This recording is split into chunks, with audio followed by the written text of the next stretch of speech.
I think I was thinking about what is the difference between the flow of refugees that we see now and what happened to us. And I think to a certain extent, I and my family were much luckier than the poor Ukrainian women with small children who are forced to basically cross the border without their husbands, the kids without their fathers. If you notice, the children in these lines standing there that have been standing there for hours, sometimes for days, are unbelievably well behaved. You know why? They're petrified. These poor kids are petrified, and somebody needs to help them. Okay, everybody, this is the 5-minute warning till 9 p.m.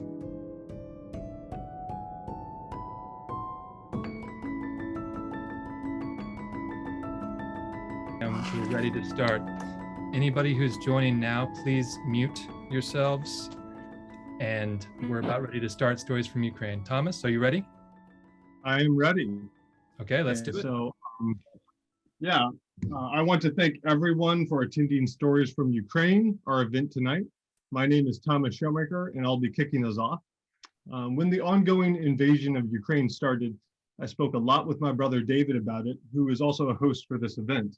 Our father, Edward Shoemaker, was an attorney for the Nuclear Regulatory Commission, and in the late 1980s and early 1990s, he took many trips to the former Soviet Union, Ukraine, and Russia, leading information sharing activities.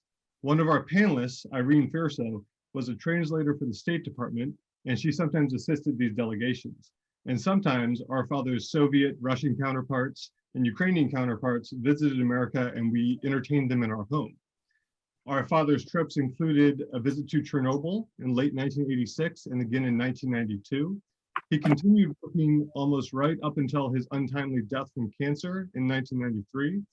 So we have a connection to Ukraine, and recent events have made us very upset, and they have saddened us. And I'm sure that is the way everyone who is joining us tonight feels as well. We wanted to do something to help, but we didn't know what that was. Then I started noticing social media postings of Irina, who is an old acquaintance of mine and another one of our panelists. Having grown up in Ukraine, she began posting memories and old photos from her childhood. And I thought about how valuable it would be to elevate the stories of people like Irina and give them a platform to share their personal stories and perspectives on Ukraine and perspectives on what is going on today. I spoke with David, and then we both spoke with our friend Gabe, a Brooklyn stand-up comedian who during the New York City lockdown began stand-up Zoom meetings called Funhouse. We had both attended these Funhouse comedian routines, my brother and I, and it occurred to me that this platform could be used for something different than comedy. It could be used for a panel discussion on the subject we're talking about today. So we reached out to Gabe. Gabe was very excited about this idea. He helped us organize this event as well, and he's going to be our moderator for tonight. So I'm going to pass this to my brother David next. He will explain what this event is supporting, and he will introduce the panelists. And thank you again so much for coming to Stories from Ukraine. David? Yes, thanks a lot, Thomas. Let me be the second person to welcome everyone to Stories from Ukraine. We're so excited to have you here. Thank you for coming, and we have an important and interesting lineup of panelists for you. As my brother mentioned, our family ties to Ukraine and Russia initially started with our father, Edward. In addition to that connection, I used to work and live in China, where I met many Ukrainians and Russians. I ran a swim club in China and hired many coaches from both of these countries. When the conflict began 13 days ago in Ukraine, I was in touch with my friend Anton and his wife Irina, who are in Sumy, Ukraine, and are joining us here today. At that time, Anton was hiding in a bomb shelter, and after discussing with Thomas, my brother, we realized that we both wanted to do something. We wanted to do something that would help people on the ground like my friends. For that, we chose UNICEF, the United Nations International Children's Emergency Fund. UNICEF was created in 1946 to bring emergency food and health care to children and mothers in countries devastated by World War II. Before I pass this on to our moderator and my good friend Gabe Pacheco, a brief note about our first panelist, Anton. He's calling in to us from Sumy, Ukraine. It is possible that he'll have to drop off or we'll lose connection at any time. If that happens, we will have a video that will play the media and commentary that he's been sending my brother and I over the last week. And now I want to hand this over to Gabe Pacheco. Thanks very much for participating, everyone. And we're looking forward to having a great evening, interesting evening at Stories from Ukraine. Thank you. Hello, everyone. I'm friends with David and Thomas. My name is Gabriel Pacheco, and I'm just going to explain the format very briefly. We've got 3 panelists who will be telling their stories from Ukraine, and the first 2 are each going to have 10 minutes to speak. And then our last guest is going to speak for 20. So with no further ado, I'd like to introduce our first speaker today, who's joining us from Ukraine. Anton was born in a small town in Ukraine called Sumy in 1980. And after getting a degree in economics and accounting, he worked as an entrepreneur in China from 2007 to 2019 in Shenzhen. He and his wife, Irina, are currently back in Sumy and are calling in now from Sumy. So let's give our undivided attention to Anton. Hello, everybody. Hi, Do Anton. you hear me? Hello, Anton. Hi. We hear you. Oh, that's great. Thank you, everybody, to this opportunity. And let me tell you about what happened here on the ground. I don't know, like if I have enough words to describe my feeling 13 days ago when I woke up and my phone is ringing and my sister called me and she said it's war. It's the time I just like, I understand that I realize that my life is changed in one moment. I prepare my briefcase, like alarm briefcase, and go to my family to keep my family all together. I want to tell you a lot of, but now it's too hard to tell at least a word. So I have been asked to tell about what is living in war zone. Well, I have no idea, and I hope I won't have. But let me tell you how small and peaceful town like Sumy, like my town when I was born, and when I was grew. This is small and peaceful town turned out to outpost in one day. The location of this Sumy is close to the Russia border. It's only about 35 miles from the border. So the invasion is begun here. Not only here, but here also. And we heard the bombing, explosion, and we hear the tanks coming. The heavy artillery and everything like this. Sorry. It's like it's only 13 days ago, but I feeling like it was a year ago. And I hope nobody feeling like this in 21st century. This is a madness. Like we didn't realize that the Russia, which is a different, but we all together, we never be too much separate. And our city is so close to, so have relatives here. We have a lot of relatives in Russia, and all of them now just like keep silent. Some of them just calling like, "How are you? It's war here. How are you?" I'm okay. I'm fine. I'm still alive. I don't want what to say more. I'm really appreciate that you guys are here to help us and to support us. In one day, our city turned to outpost, and everybody around forgot about our disagreements, our position to the government, because we have a lot of disagreements about our government, about current president and ex-president, about everything. They forgot everything. We just like our people just take weapons and go to defend our city.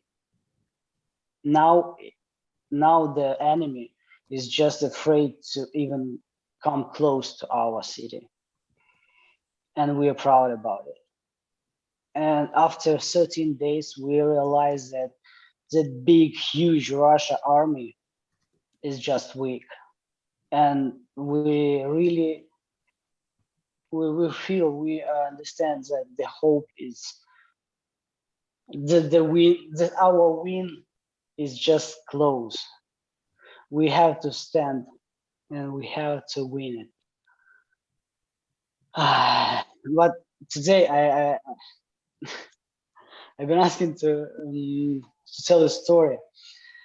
So about the kids in the war. I have a niece. I don't have my kids, but I have a niece here, and my niece, she's every time she's just like scared of any big sound, of any loud voices, something like that, because we spent a few nights in a bomb shelter, and only there she can sleep. When we come out, she's like scared. They're like, is it bombing today? I don't know. So we better go to shelters and we are safe there. Something like that. What else? I believe that whole the world stay behind us, behind Ukraine, and support us. And I believe that we're gonna win. That's for sure. Anton, Sorry, yeah. Anton, I'm sorry to interrupt. Is there any way you can turn on your camera? We'd all like to see you. There we go. Okay. Sorry, continue. David, I'm sorry. I feel like I can't continue. I believe that we will win.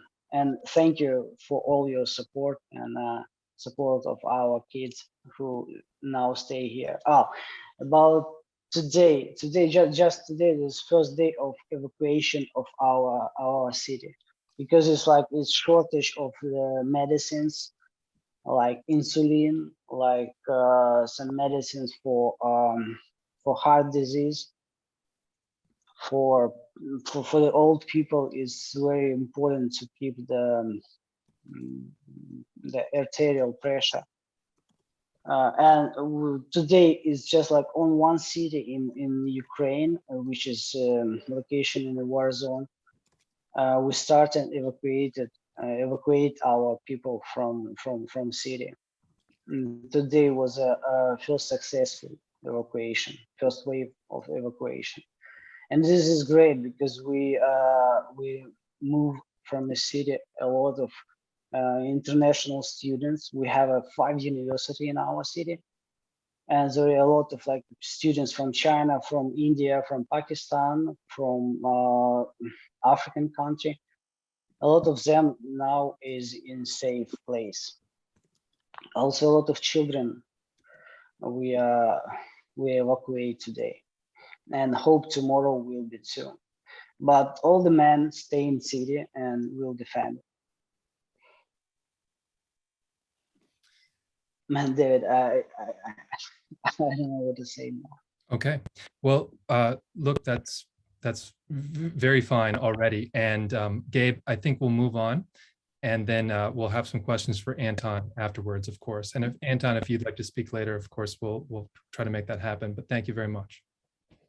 Yeah, and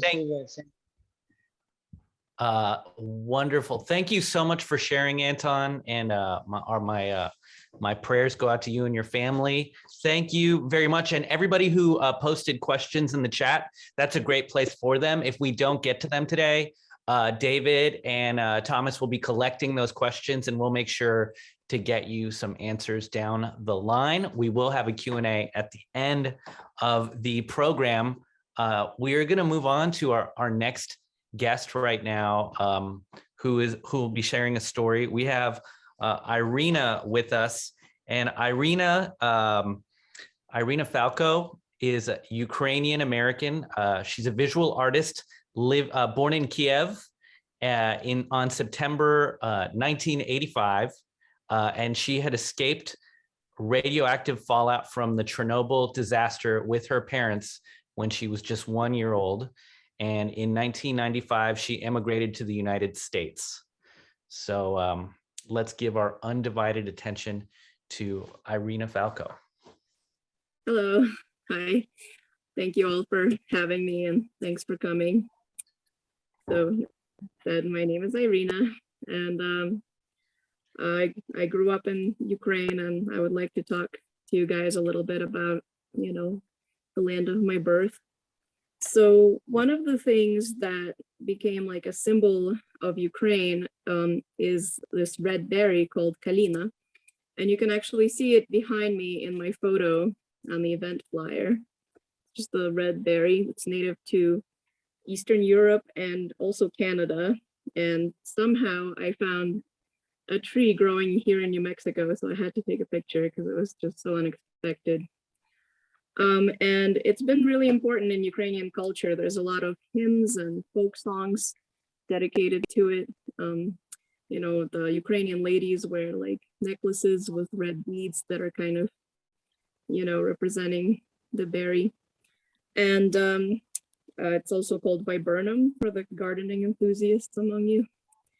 And so Kalina has a very special meaning for the Ukrainian people. For centuries, it's been the subject of hymns about romantic love and like longing for your homeland.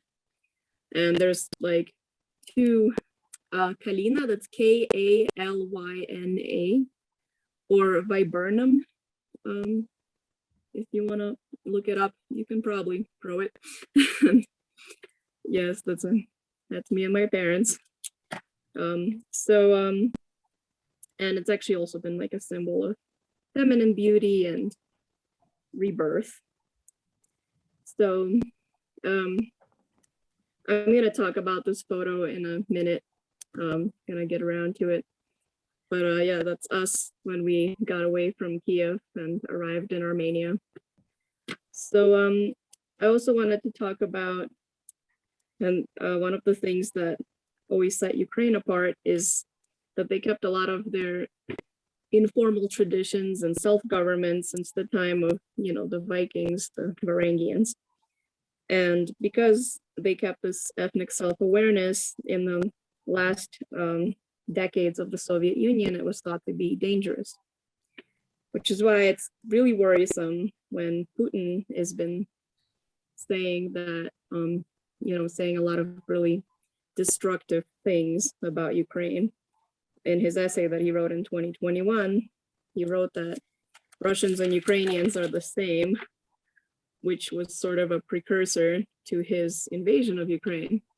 And he argued that Ukraine has never existed as a separate state and has never been a nation. When in fact, every school child from Ukraine would tell you that Ukraine is an ancient land. Some argue it's existed since the year 1000. And later on, a Cossack state was established from 1648 to 1764. And of course, from 1918 and onward, Ukraine was a sovereign state within the Soviet Federation. So I don't know where he's getting that from. Nobody knows. In terms of language, the Ukrainian language is also very ancient and very distinct from Russian, even though they evolved together. It's about as different from Russian as Anglo-Saxon is from modern English. And while, a Russian speaker would have a lot of trouble understanding a Ukrainian speaker or speaking to them without knowing Ukrainian. I mean, some words are sort of similar, but not enough. So as the Russian language borrowed words from Byzantine Greek, Finnish, and also German, Dutch, and French, the Ukrainian language went a different way. And it originated from Old East Slavic, and the divergence between Russian, Ukrainian, and Belarusian actually began as early as the 5th century, quite a while back. That's me and my classmates. And I'll get around to that one. So, and Ukrainian borrowed words from Yiddish, Latin, Czech, and early Germanic. So, and like has origins in early Scythian peoples that lived in the area. So I'd like to transition to something kind of serious, which relates to the photos right here. So a lot of you have seen footage of Putin's forces shelling a nuclear power plant in Ukraine, which was kind of horrifying and unbelievable to witness because it had several reactors. And just for reference, when a single reactor had a meltdown in Chernobyl, it released 57 metric tons of radioactive uranium into the atmosphere. That's the air we breathe. So I've lived with the threat of radiation my entire life, 36 years. You know, when the Chernobyl disaster happened on April 26, 1986, nobody knew how bad it was. Nobody knew what it was. We weren't told anything. It was only thanks to a family friend kind of tipping us off that my parents even knew to like go home, wash the floors, close the windows. And then we were told by the same friend to just leave town. So my 21-year-old parents grabbed tiny little me, and with like, you know, we didn't have phones or contact information. We just sort of boarded a train for Armenia, hoping to find my father's family there. And that's the picture of the three of us, my mom, my dad, and myself that you saw earlier. It's taken, you can see the year 1986 on the side. And it was taken in Armenia. And you can see that my parents are wearing summer clothes. You know, my mom is in a summer bandana. And I'm wearing a winter onesie. Yes, they're in summer clothes and I'm in a winter onesie. That's all fluffy. And there's kind of a sad reason for that. It's the journey was so hard and the, you know, so difficult and so long that I lost a lot of weight, you know, too much weight. So this was probably one of the first pictures of us, like a nice picture. And so I guess they put me in a winter onesie to sort of fluff me up. And I can only, you know, imagine all the babies on trains evacuating and freezing and starving and, you know, unimaginable. So after staying in Armenia for a while with random family, we actually had to go back. And because the radiation was still there, my family and I still spent summers away in the Caucasus Mountains. That's the second photo. I'm in Kislovodsk. I'm on 5. You know, or Crimea or Armenia again, just to get away from Kiev for a little while every summer for our health. And even still, you know, the radiation had a lot of health ramifications for us. Like my mother's thyroid stopped functioning.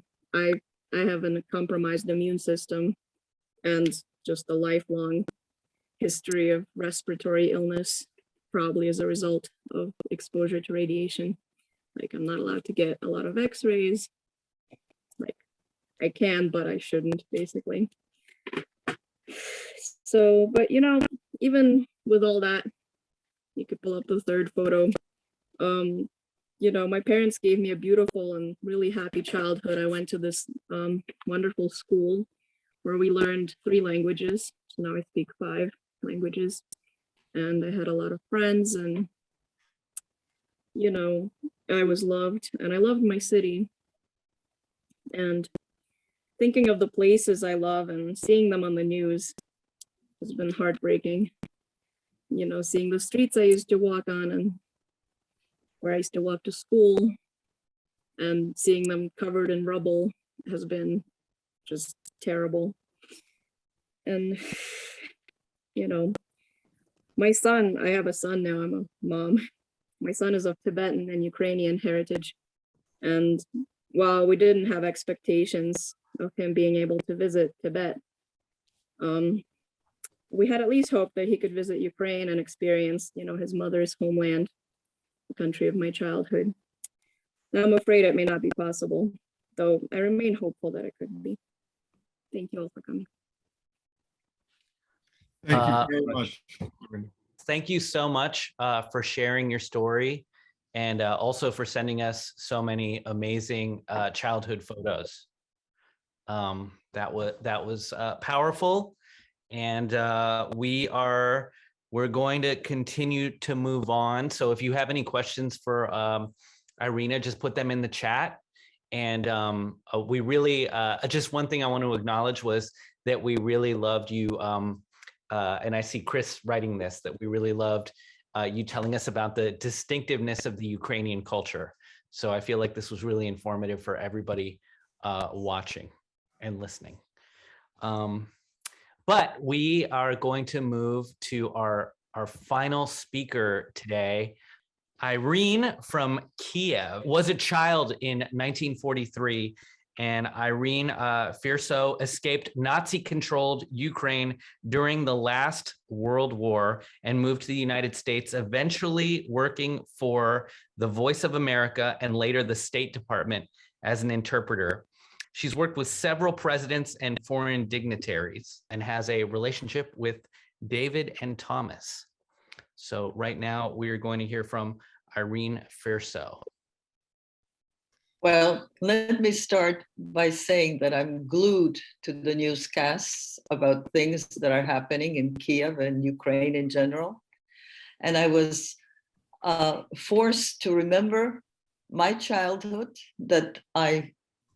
things that happened when I was 4.5 years old that have been put away because they were not happy memories. But when I see little kids walking with their mothers to the border between Ukraine and Poland, holding their little stuffed animals, it reminds me of what happened to us in 1943 when I was 4.5 years old, and we had to leave Kiev.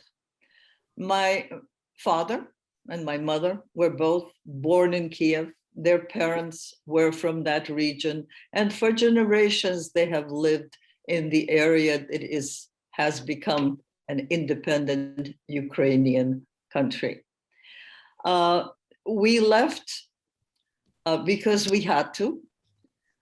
We were not so much escaping the Nazis as we were escaping the Soviets that were coming in, who had made up lists of people to be eliminated before they returned, just like Putin has lists of people to be eliminated in Ukraine. And my father was warned that this was going to happen. And so we packed up and left in 1943. The pictures that I see of the mothers and children in Lviv, it is the first place that we stopped on our way from here. We were on a train in the last carriage with another family. By prearrangement, when the train stopped in Lviv, the last carriage was decoupled and we ran as the train moved on. And that began 1 year of flights from Lviv, which was then in Poland, relatively safe, because everybody believed that the Allies would come to the Polish assistance and prevent them from becoming a Soviet territory. We went from Lviv to a small town not far from Lviv called Kalamia. Oh, this is a year before we left. I was probably 3.5. Anyway, I hope you won't show all of those pictures, Thomas and David. I'm showing all of them, Irene. I think we're going to show them. I have to tell you, we have very few family pictures You have some because it great was pictures. dangerous to take any pictures that could be identified when we left the Soviet Union.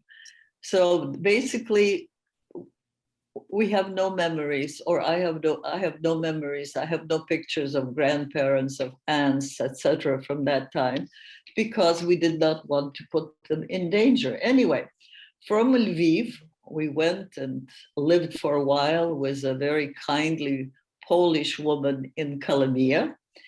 And when the Soviet troops were advancing, we had to leave because she was in danger, because she was hiding us and providing us with protection.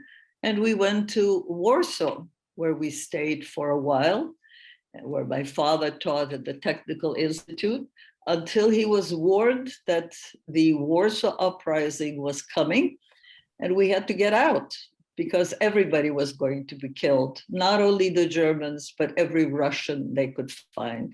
And so we kept on going west, whether we wanted to or not.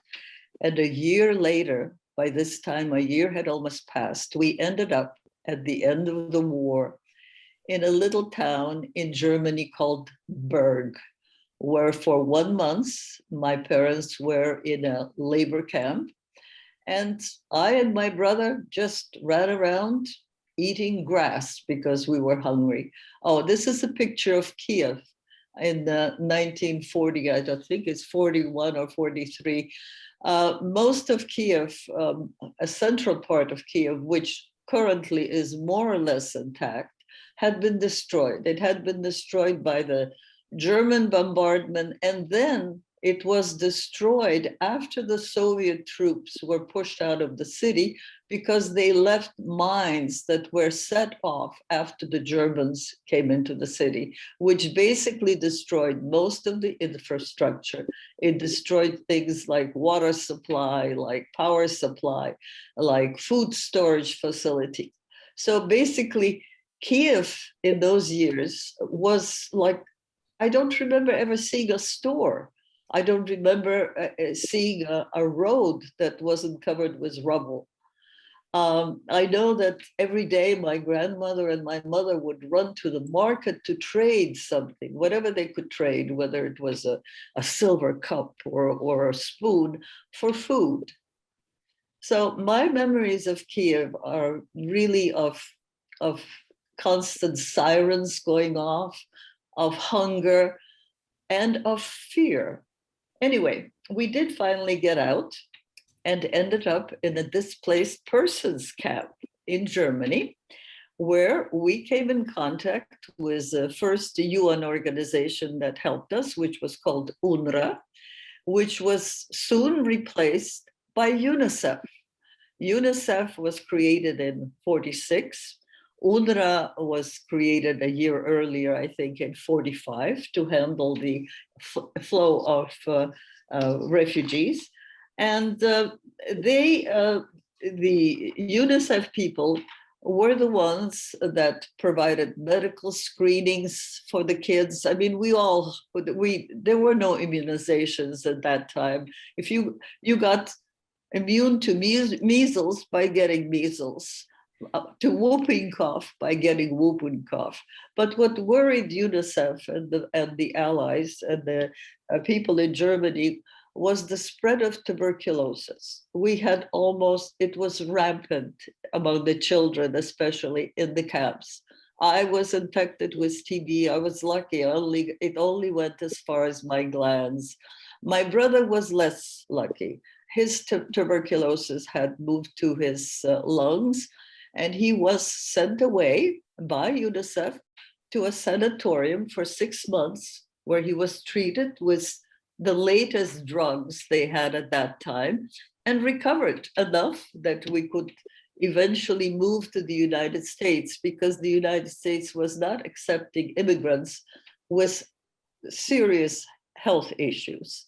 and tuberculosis, active tuberculosis, was considered to be a serious health issue.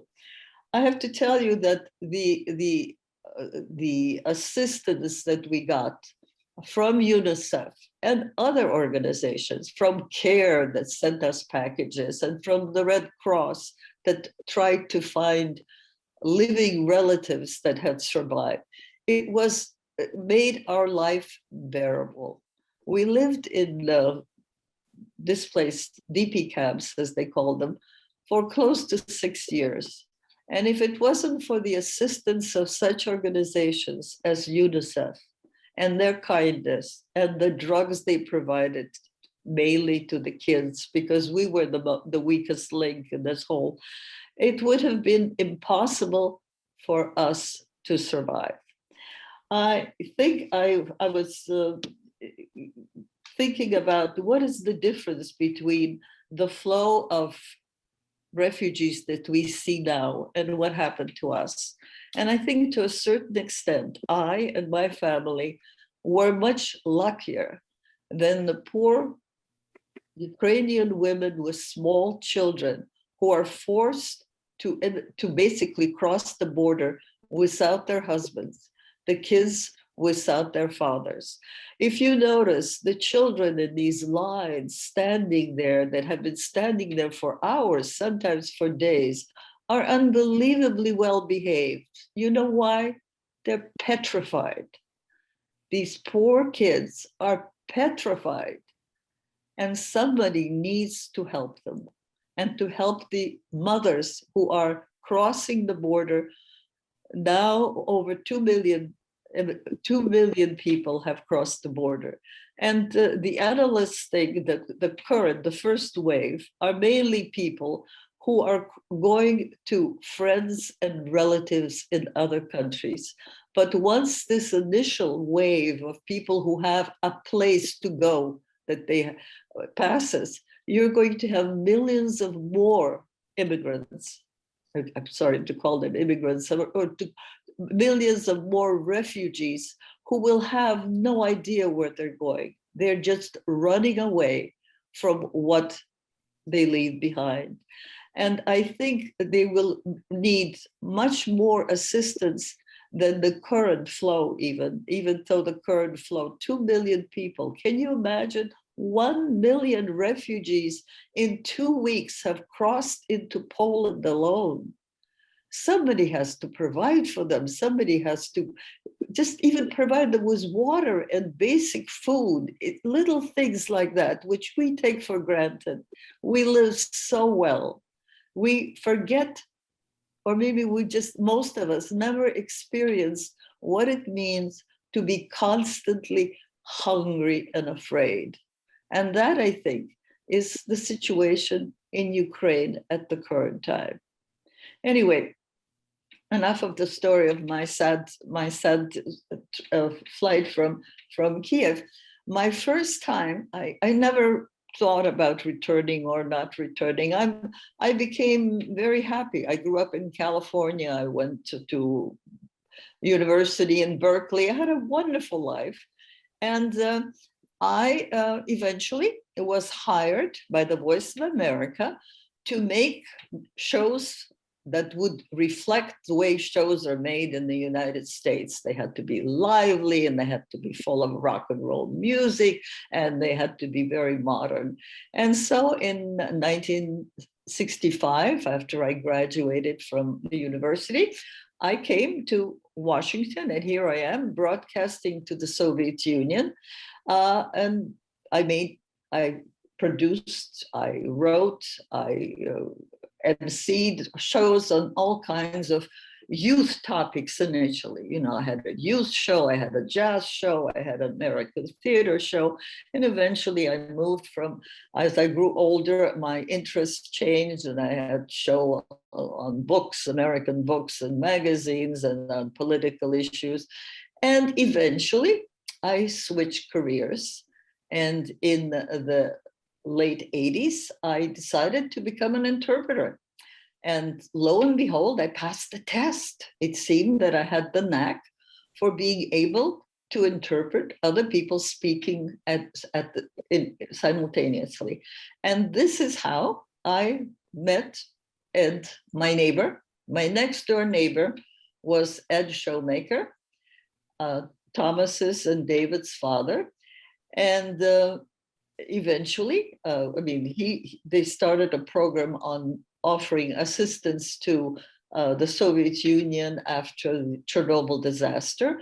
And Ed invited me to come along with his group to Chernobyl. And I took 2 trips to Chernobyl. I worked with at that time we called them, was the Soviet specialists who came to the United States to discuss these issues. And we also went to Zaporozhye. We visited Zaporozhye because the Nuclear Regulatory Commission had a program that was aimed at enhancing security and safety at Soviet nuclear power plants. And one of the plants that we visited after Chernobyl was Zaporozhye, which is the second plant that has been attacked in Ukraine by Putin's forces. This is a frightening, absolutely frightening situation. And I fear that it's being used as blackmail against the West, because the type of harm, that the type of danger that the world is in because of uncontrolled, unsecured nuclear facilities is more than we can imagine. And I'm afraid that it's being used as a blackmail tool by Putin and company to hold us in check, to prevent us from perhaps taking more decisive measures to help the Ukrainians get rid of the invaders. I have to tell you that I am in awe of President Zelensky. I think he's fantastic. He's wonderful. He has managed to get the whole world to listen to what is going on. And I hope that he's successful. I mean, I am in awe of the Ukrainians who are fighting with forces that are much weaker, with technology that is much less sophisticated than what is directed at them by Putin's Russia. And I really do hope that, like Goliath, David and Goliath, that David will win this fight. In fact, I'm positive that he will, especially if we help those people who are suffering most from what is going on. And right now, it's the stream of refugees that are crossing the borders to Poland, to any other country where they can go. And currently, these are mainly people who are who have relatives on the other side. But that's just the beginning. The next flow of immigrants will be people who have nobody waiting for them on the other side. And they will need assistance. They will need help from every international organization that deals with refugees and asylum seekers. And in this regard, we need to do all we can to provide these organizations with the type of funds that they need to be able to help others. Well, here are the wonderful, on the picture, are the wonderful Soviet military people, good guys, all of them, who are directing fire against civilians. And that is me there, standing with Admiral Truly. This was supposedly a meeting where we were discussing cooperation in space. Anyway, so that is my story. My story is that we need to do more to help the Ukrainians, because we obviously are not going to do anything in terms of, we cannot perhaps do anything to prevent the military incursion from what I sometimes can't help but say the Soviet Union, because this country that it has attacking them is behaving just like the Soviet Union used to do. And the whole idea that you could have an independent Ukraine, I was born in that country. I come from a family of Russian speakers, but I remember, and there were always groups of Russian speaking. You had to speak Russian if you wanted to get ahead. Education was in Russian. Yes, my parents, when they thought that they could talk without me and my brother understanding them, was switched to Ukrainian, which was they knew Ukrainian well, they knew Russian well, but culturally they were, I would say, Russian. And the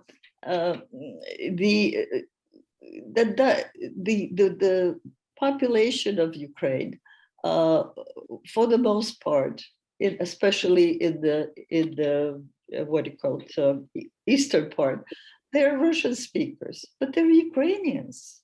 They're Ukrainians, and they want to be separate.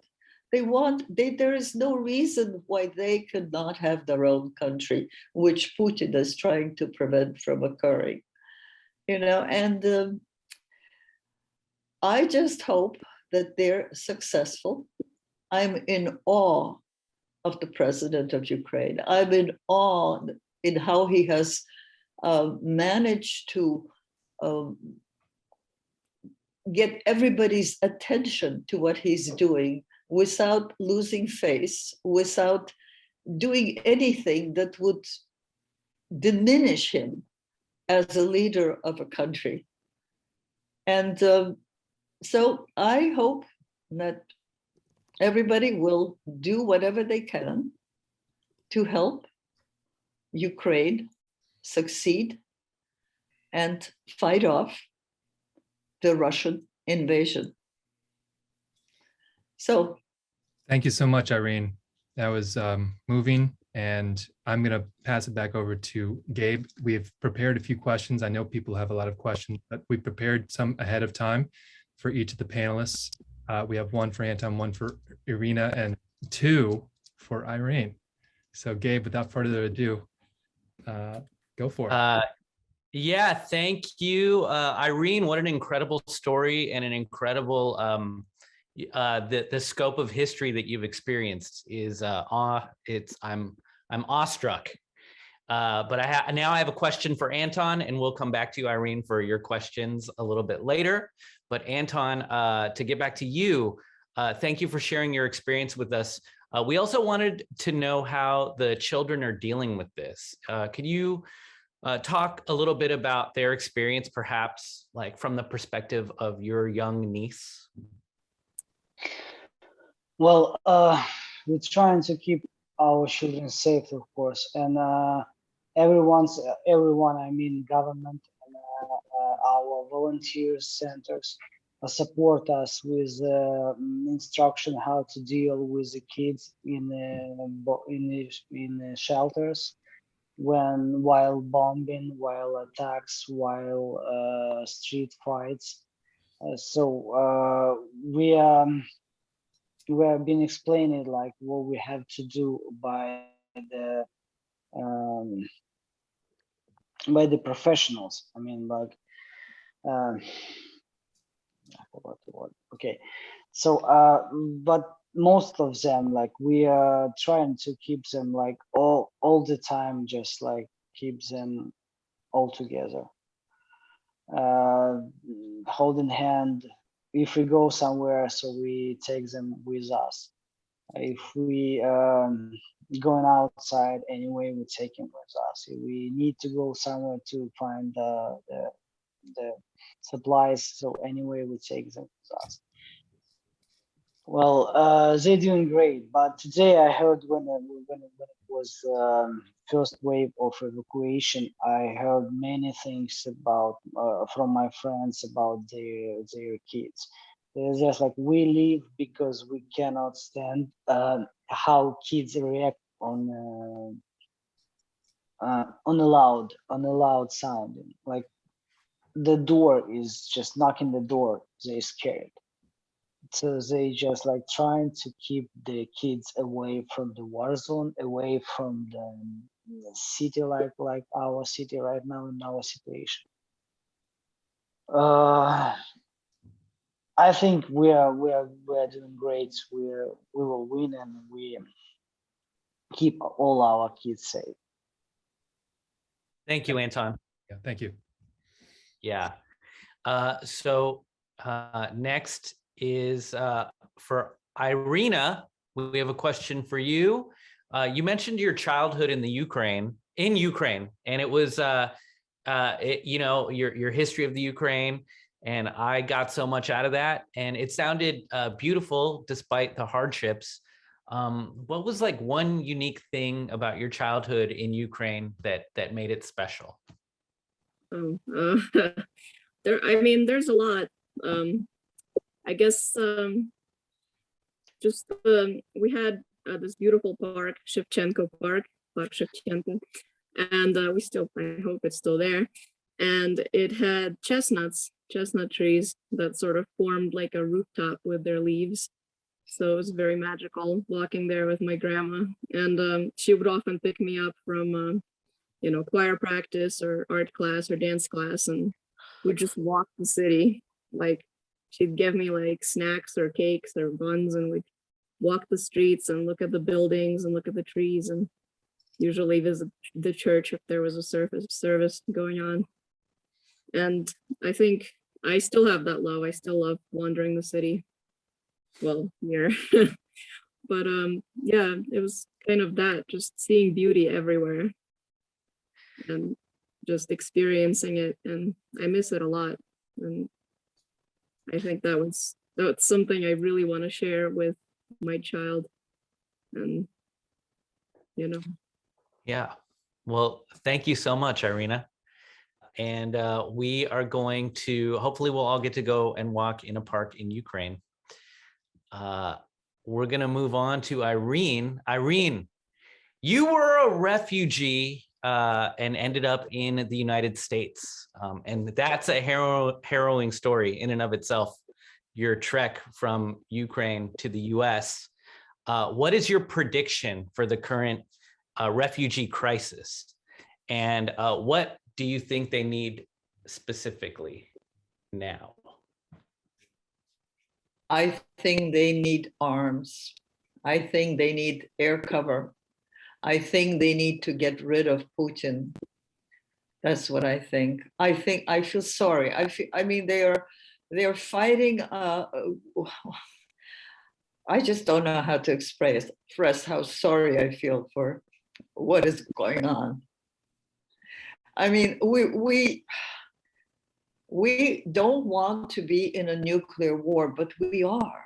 I am afraid that we're heading towards it, because sooner or later, it will push that way. And I just never thought that at the end of my life, I would be going from war to war in the same place. But that's what seems to be happening.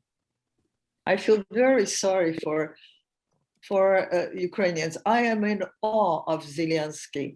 This is a guy who, he's just an actor, and he grew, he became a leader, and he's a great leader. And he says the right thing, and he does the right thing. And I just don't know. I just don't know it. I think it's sad. And I don't want to say anything like that, but I'm afraid that these people who think that they will be back home eventually, that they might never get back. These mothers with little children who are now crossing into neighboring countries while their husbands are fighting, I don't know whether they'll ever get back. I don't think my family left thinking they would never come back.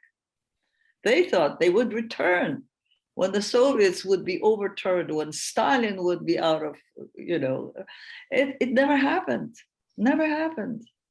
Unfortunately, we let, I don't know, we just don't have a way of keeping monsters at bay.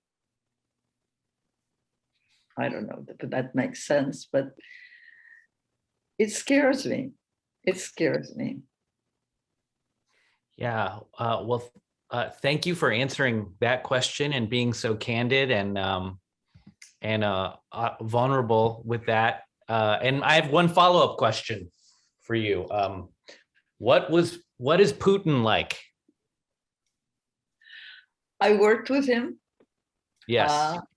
I did not have any personal interaction with him. I was the interpreter when he came to visit President Bush in Texas, I